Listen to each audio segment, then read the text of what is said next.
নয়, আল্লাহ পাক আমাদেরকে এমন একজন ইমাম দিয়েছেন যিনি আটখানা বেহেশতের মালিক, নবীর, জান্নাতের সর্দার। যে বলি সুবহানাল্লাহ।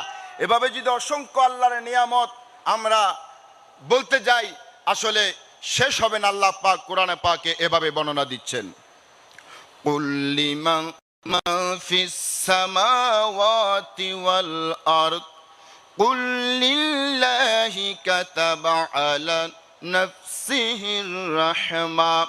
আল্লাহ পাক বলছেন, আকাশ ও পৃথিবীকে সৃষ্টি করেছেন। ইয়া রাসূলুল্লাহ, আপনি বলুন, শুধু আমি আল্লাহ পাক সৃষ্টি করেছি, শুধু সৃষ্টি করেছি তাই নয়, সৃষ্টি জগতের প্রতি দয়া দেখানো আমি আল্লাহ পাক নিজের কাজ হিসেবে নিয়েছি। যে বলেন সুবহানাল্লাহ। শুধু সৃষ্টি করে আমাদেরকে ছেড়ে দেন নাই। আল্লাহ পাক বলছেন, ওয়া রাহমাতি ওয়াসিয়াত কুল্লা শাই, সৃষ্টি জগৎকে রহমত দিয়ে, বরকত দিয়ে আমি আল্লাহ পাক বেষ্টনী করে রেখেছি। যে বলুন সুবহানাল্লাহ। এরপরে আল্লাহ পাক বলছেন অন্য সূরার মধ্যে, কুল আরাআইতুম ইজআলাল্লাহু আলাইকুমুল লাইলা সারমাদান ইলা ইয়াউমিল কিয়ামা। বান্দারে রহমত দিয়েছি, দুনিয়া সৃষ্টি করেছি, মুসলমান বানিয়েছি, শ্রেষ্ঠ নবীর উম্মত বানিয়েছি। শুধু তাই নয়, ইমাম হুসাইনের মতো একজন ইমামকে তোমাদের ইমাম বানিয়েছি। তাই নয়, এই যে তোমরা যেই রাত যাপন করো, আল্লাহ পাক বলছেন এই রাতকে যদি আমি কিয়ামত পর্যন্ত ইলা ইয়াউমিল কিয়ামা, কিয়ামত পর্যন্ত যদি টেনে নিয়ে যাই, মান ইলাহুন গায়রুল্লাহি ইয়াতিকুম বিদিয়া। বান্দারে, আমি আল্লাহ ছাড়া এমন কে আছে, আমি যদি এই রাতকে টেনে কিয়ামত পর্যন্ত নিয়ে যাই, পৃথিবীর আমি ছাড়া কোনো খোদা নাই যে তোমাদেরকে সকাল এনে দিবে। জোরে বলেন সুবহানাল্লাহ। এরপরে আল্লাহ পাক বলছেন, বান্দারে শোনো, আরো নিয়ামত শোনো।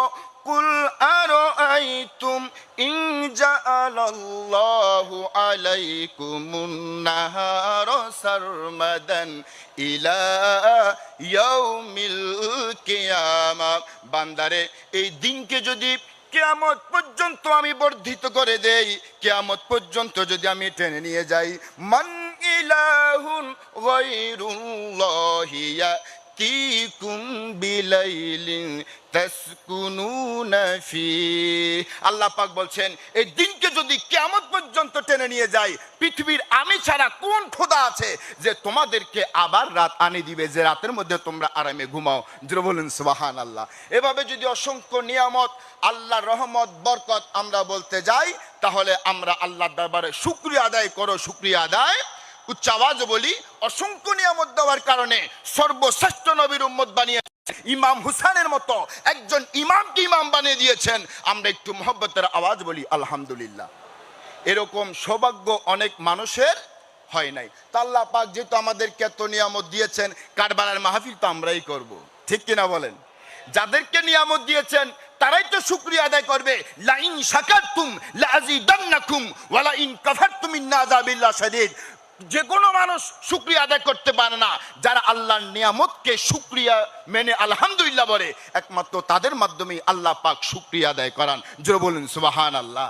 এবার দেখেন, আজকে এই পবিত্র শুহাদায়ে কারবালা মাহফিল, আমি একদম সময় যেহেতু শেষ, আর কয়েক মিনিটের মধ্যে আমার আলোচনা আমি শেষ করছি। আজকের এই 10 মুহররম দুইটা শিক্ষা 2 মিনিটে বলে আমি আপনাদের থেকে বিদায় নিচ্ছি, যেহেতু সময় কম। অসংখ্য উলামায়ে কেরাম আমাকে তশরিফ এনেছেন। 10 তারিখ 10 মুহররম 61 হিজরির সর্বপ্রথম যে ইমাম হুসাইন নবী পরিবার নিয়ে কারবালার ময়দানে আসছেন, সেখানে আজকে অনেক মানুষকে বলতে শোনা যায়, ইমাম হুসাইন যে মানুষকে ভুল বুঝায়, আকীদা নষ্ট করে দেয়, ঈমান নষ্ট করে দেয়, যে ইমাম হুসাইন তিনি ইসলামের জন্য আসেন নাই, কালেমার জন্য আসেন নাই, তিনি ক্ষমতা অর্জন করার জন্য এসেছেন। আমরা যদি একটু দেখি যে কারবালার ময়দানে 10 মুহররম 61 হিজরিতে কি ঘটেছিল। ইমাম হুসাইন তিনি যদি যুদ্ধের মধ্যে আসতেন, ইয়াজিদ এনেছিল 10,000 বাহিনী, আর ইমামে হুসাইন যদি একটু ইশারা করত, মদিনা থেকে সিরিয়া, সিরিয়া থেকে ফিলিস্তিন, অসংখ্য বিশ্বের প্রান্ত থেকে 10,000 নয় 10 লক্ষ 10 কোটি মুসলমান নওজওয়ান কারবালার ময়দানে উপস্থিত হতো। ঠিক কিনা বলেন? কিন্তু তিনি বলছেন আমি তো যুদ্ধ করতে আসি নাই, আমি এসেছি, আমি যদি যুদ্ধ করতে আসতাম দুধের বাচ্চা শিশুকে নিয়ে আসতাম না। আমি যুদ্ধ করতে যদি আসতাম আমি আমার কন্যাদেরকে, বিবিদেরকে, মা বোনদেরকে নিয়ে আসতাম না। সুতরাং যারা এই ভুল মেসেজ দেয় জাতিকে, মানুষকে বিভ্রান্ত করতে চায়, আমরা সোহাদায়ে কারবালার মাহফিল থেকে তাদেরকে জানিয়ে দিতে চাই মিডিয়ার মাধ্যমে, ইমাম হুসাইন তিনি ক্ষমতার জন্য আসে নাই, তিনি এসেছেন দিন ইসলামকে কায়েম করার জন্য। নিজের জীবন, পরিবারের জীবন বিলিয়ে দিয়ে কিয়ামত পর্যন্ত ইসলামকে জিন্দা করে দিয়েছেন। যে বলুন সুবহানাল্লাহ। তো সুতরাং যারা এরকম মেসেজ দিতে চায়, আমরা বলি যে হানাফি কিতাবের মধ্যে এসছে যে ইয়াজিদ যখন অন্যায়ভাবে ক্ষমতা দখল করলো, তিনি মদকে হালাল বলেছেন। সমস্ত ইমামের ঐক্যমতে ফতোয়া হচ্ছে যেই ব্যক্তি হারামকে হালাল ফতোয়া দিবে, হালাল মনে করবে, ওই ব্যক্তি কাফের। সুতরাং সকল ইমামের ঐক্যমত হচ্ছে ইয়াজিদ কোনো রহমতুল্লাহ আলাইহি হতে পারে না, ইয়াজিদ কখনো তিনি মুমিন হতে পারে না, ইয়াজিদ কখনো মুসলমান হতে পারে না।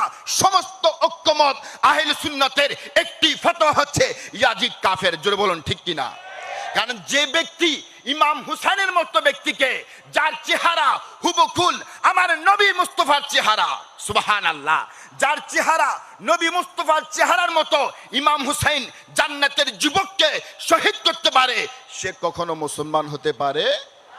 আরেকটা শিক্ষা শেষ করছি, আর 2 মিনিট হুজুর অনুমতি পাবো? দেখেন, আরেকটা কথা বলে আমি শেষ করছি আমাদের আজকে কারবালার ময়দান থেকে। যেই কারবালার ময়দানে আরেকটা একদম সিম্পল শিক্ষা দিয়ে আপনাদেরকে একটা মেসেজ দিতে চাই। যেই কারবালার ময়দানে 72 নবী পরিবারের অসংখ্য বীর সিপাহী ছিল, অসংখ্য যোদ্ধা ছিল, যাদেরকে 10,000 নয় 10 লক্ষ কাফির বেদিন ভয় পেত। কিন্তু তারপরেও মুসলমানরা নিজে থেকে আক্রমণ করে নাই। ইয়াজিদ বাহিনী সর্বপ্রথম তীর চালিয়ে আমার প্রিয় নবীর একজন 95 বছরের সাহাবাকে শাহাদাত করে দিয়েছেন। ইন্না লিল্লাহি ওয়া ইন্না ইলাইহি। তো সুতরাং এর থেকে শিক্ষা কি? এই শিক্ষা বলে আমি শেষ করছি যে এর থেকে শিক্ষা হচ্ছে মুসলমান কোন সন্তান, মুমিন মুসলমান কোন সন্তান কোন মানুষকে, সে হোক মধ্য মুসলমান, খ্রিস্টান, যাই হোক, কখনো আগে থেকে হামলা করতে পারে না। তার কারণ কি? আল্লাহ পাক বলছেন যে আমি আল্লাহ পাক এই পৃথিবীর কেউ বিচার করুক না করুক, কেউ দেখুক না দেখুক, আমাদের সাথে আল্লাহ আছে না নাই? আল্লাহ পাক সে কথাই কোরআন শরীফে বলছেন সূরা মুজদালায়, আলাম তারা আন্নাল্লাহা ইয়ালামু মা ফিস সামাওয়াতি ওয়া মা ফিল আরদ। বান্দারে, আকাশ ও জমিনে যা কিছু